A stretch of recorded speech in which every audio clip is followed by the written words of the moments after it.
Quantas repetições eu devo fazer para cada exercício? É uma dúvida que eu recebo muito dos alunos da consultoria, que inclusive vai ter promoção no dia 24 de novembro, às 6 horas da tarde, desconto de até 40% em todos os meus cursos e na minha consultoria. Mais informações aqui nos comentários. Clicou no gostei, se inscreveu no canal.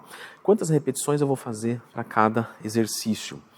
Primeiro, a gente tem que entender por que eu vou fazer variações de repetições? O que vai me entregar repetições altas? O que vai me entregar repetições baixas? A gente tem aqui um primeiro ponto de aprendizado neuromotor. Isso é muito importante. Se eu estou aqui, por exemplo, fazendo uma cadeira flexora, é um movimento, certo? É um movimento que não é muito complexo. Eu vou sentar aqui e vou executar o movimento e tudo certo. Agora, se eu peço para a pessoa fazer um agachamento livre ou uma passada, vocês entendem que são coisas muito mais complexas, muito mais difíceis, né? O agachamento búlgaro que diga. Você coloca aqui para fazer um agachamento búlgaro, a pessoa não consegue nem se equilibrar direito. Então, requer um aprendizado neuromotor muito diferente.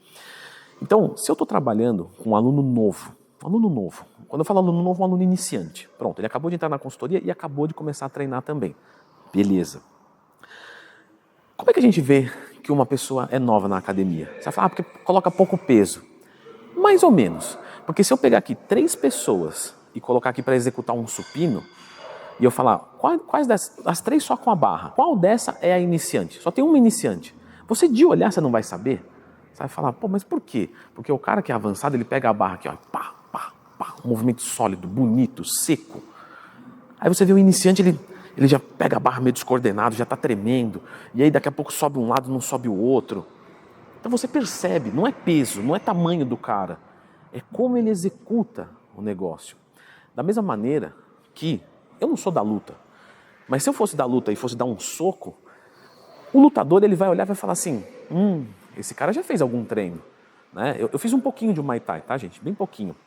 Inclusive, dá para conciliar luta e musculação? Dá. Lembra de procurar no Twin Mais Tempo se tiver qualquer dúvida, tá? Tem um vídeo sobre isso. Então, ó, quando eu fui dar um soco, o primeiro soco que eu dei na minha vida, eu dei assim. Falou, não, você tá dando um soco com o cotovelo e com o ombro. Você tem que trazer da ponta do seu pé até a ponta dos seus dedos. Então você vem e joga o tronco. Percebe que é muito diferente? E isso é um aprendizado técnico que eu até consigo aqui falar para você, só que na hora do vamos ver eu vou apanhar, a verdade é essa. Por quê? Porque eu tenho a técnica, mas eu não tenho a prática da técnica. Então o supino é a técnica, empurra essa barra para cima aí. Isso aí qualquer tonto já entendeu. Agora, e a prática da técnica, esse movimento sólido? Como é que você ganha isso? Fazendo o movimento, entende? E é mais fácil aprender um soco. Né? De onde entrou o soco aqui, Leandrão? Calma, eu vou linkar tudo, nada vai ficar aberto. De onde que vem o soco aqui? Se eu quero aprender a dar um bom soco e eu tenho a técnica, eu tenho que dar 100 socos para aprender ou 1000 socos para aprender melhor? Você fala, uma resposta óbvia. Se eu der 1000 socos, eu vou ter 10 vezes mais oportunidades de aprender o movimento, de aprender a técnica. Isso. Quando a gente vai falar de um supino ou de qualquer exercício que você está vendo aqui, qualquer um, quanto mais repetições você fizer, mais rápido você vai aprender. Esse aluno iniciante, ele precisa do quê? Ele precisa conectar o peso que está na extremidade de uma barra na sua musculatura. A musculação é o quê? É imprimir o peso que está na barra no seu músculo. Então não importa se eu estou empurrando para cima, se não está chegando no meu peitoral. Ou seja, eu tenho que aprender a técnica e depois eu dou pau. Depois vem a sobrecarga. Com a técnica. Por quê? Porque tem que entregar na musculatura que eu quero. E como é que eu faço para aprender isso neuromotoramente? Porque aprender vendo, aprender ouvindo, isso aí você já aprendeu. O supino empurra a barra para cima. Beleza. Agora, como o seu corpo, biologicamente, neurologicamente vai aprender? Fazendo mais repetições. Então, toda essa explicação é para falar o quê? O iniciante, quando ele resolve pular o treino de adaptação, ele está dando um tiro no pé. Por quê? No treino de adaptação, a gente vai fazer mais repetições. Por exemplo, 15 a 20 movimentos, 25 movimentos. Só que ele acha que isso daí não vai gerar hipertrofia. A grande verdade é que se ele fizer 8, não vai gerar hipertrofia. Porque com 8 ele tem que colocar mais carga e aí ele vai descoordenar mais ainda, vai demorar mais tempo para aprender o movimento, isso vai ser pior. O cara que faz lá 15 movimentos, putz, o corpo daqui a pouco dele adapta. Ele está fazendo um supino mais bonito. Quando ele passa para 8 movimentos, que é normalmente ali onde a gente tem a maior, né, hipertrofia, dá para problematizar isso um monte? Lógico. Mas no geral, ali onde a gente tem a maior hipertrofia, Só que aí ele está pronto, porque ele consegue conectar aquele peso das 8 repetições na sua musculatura. Então, quando você é iniciante, faça repetições mais altas. Se você parou de treinar e está voltando, volta com repetições mais altas. Fiquei 6 meses sem treinar. Beleza, faz 2 semaninhas de 15 a 20 movimentos. Então, o seu organismo vai voltar a aprender aquele movimento, que vai ser muito mais rápido do que você aprender a primeira vez. Se a gente pegar um lutador aposentado, ele não dá o mesmo soco. Só que se ele começar a dar soco toda hora, ele volta muito rápido, não é assim? Beleza, aqui é a mesma coisa. Quando a pessoa já tem um movimento melhor, aí é a hora de sobrecarga. E aí a gente vai sair dessas 15 a 20 repetições e vai ficar ali por volta de 6 a 12 movimentos. Então, normalmente o que a gente vai fazer para hipertrofia é de 6 a 12 movimentos, desde que você tenha um bom aprendizado neuromotor. Ou seja, se você tá bom de fazer cadeira flexora, beleza. Por quê? Porque aqui é fácil. Eu empurro para baixo e já era. Cadeira extensora, eu empurro para cima e já era. Agora, e na hora de fazer uma passada? Putz, Leandrão, na passada eu tô meio descoordenadão, entendeu? Faz tempo que eu não faço, ou comecei a fazer agora.